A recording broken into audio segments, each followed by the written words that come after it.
Pernah kepikiran nggak sih soal cerita di balik barang-barang yang kita pakai setiap hari? Soalnya setiap produk, mulai dari kopi di pagi hari sampai smartphone di genggaman kita, itu punya perjalanan rahasia sebelum sampai ke tangan kita.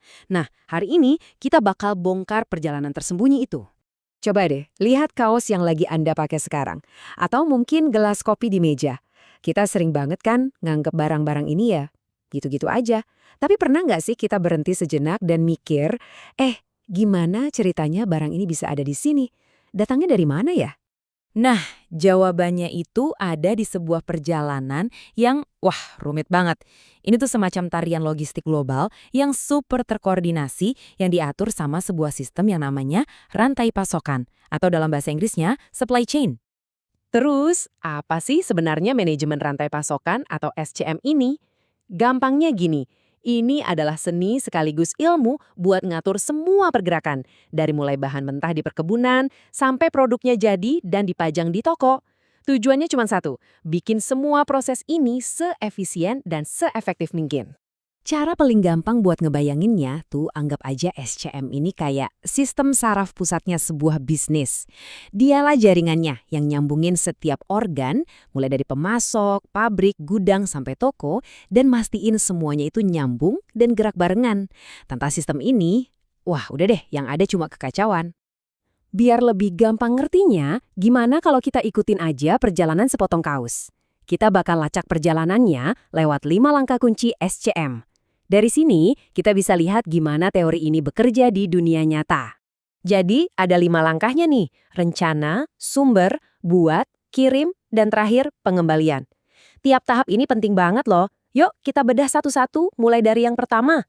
Semuanya itu dimulai dari sebuah rencana. Ini adalah tahap strateginya, di mana perusahaan mikirin pertanyaan-pertanyaan besar. Kita mau bikin berapa banyak kaos ya? Pabrik mana yang paling bagus buat produksinya? Gimana caranya supaya kualitasnya oke tapi biayanya tetap rendah? Nah, semua fondasinya dibangun di sini.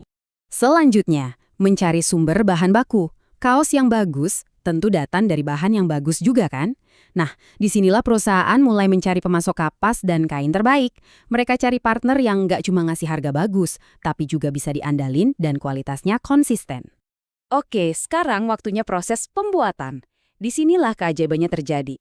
Kain-kain tadi dipotong, dijahit jadi kaos, setiap jahitannya dicek kualitasnya, terus dikemas dengan rapi. Ini nih, jantung dari semua kegiatan produksi. Langkah keempat, kirim. Nah, ini bagian logistiknya yang lumayan pusing.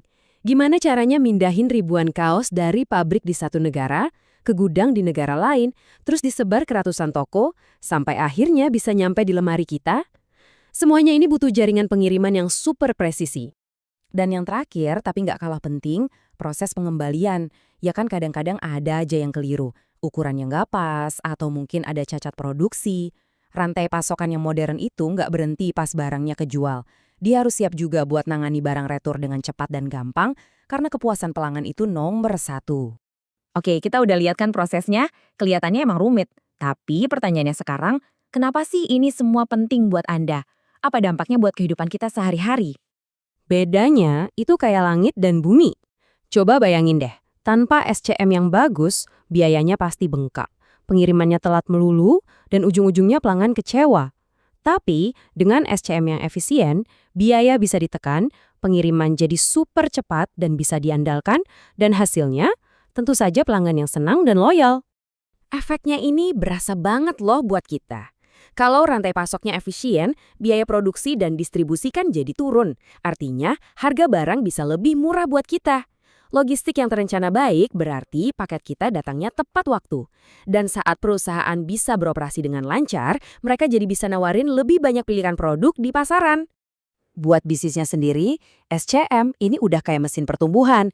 Biaya distribusi lebih rendah, untungnya jadi lebih besar, pelanggan puas dan belanja lagi. Pendapatannya juga ikut naik.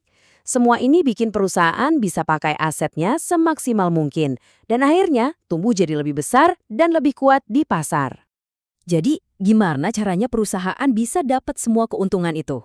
Nah, ada beberapa prinsip kunci yang jadi panduan buat membangun rantai pasokan yang sukses di zaman yang serba cepat ini. Beberapa prinsip utamanya adalah, pertama, bedakan pelanggan. Pahami kalau tiap pelanggan punya kebutuhan yang beda-beda. Kedua, Dengarkan pasar.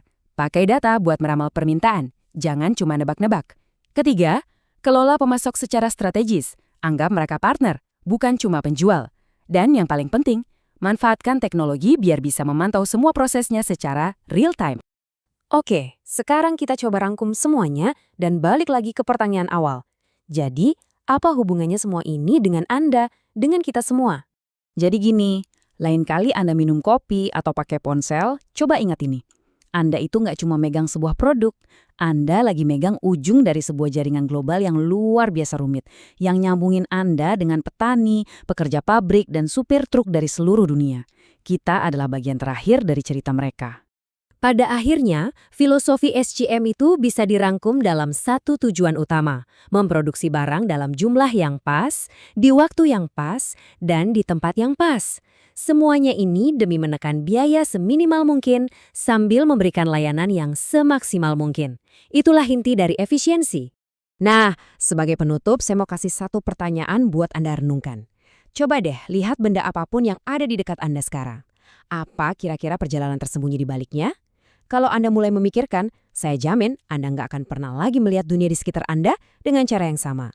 Terima kasih sudah menyimak kupasan kali ini.